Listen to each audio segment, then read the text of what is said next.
Saps com es diu aquest múscul en català?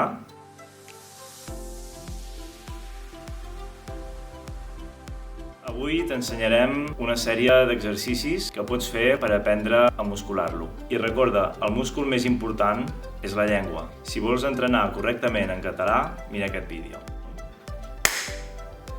Estem aquí amb Joan València, coach de Group Training, que ens ensenyarà a fer uns exercicis de deltoides. Acompanyar-nos.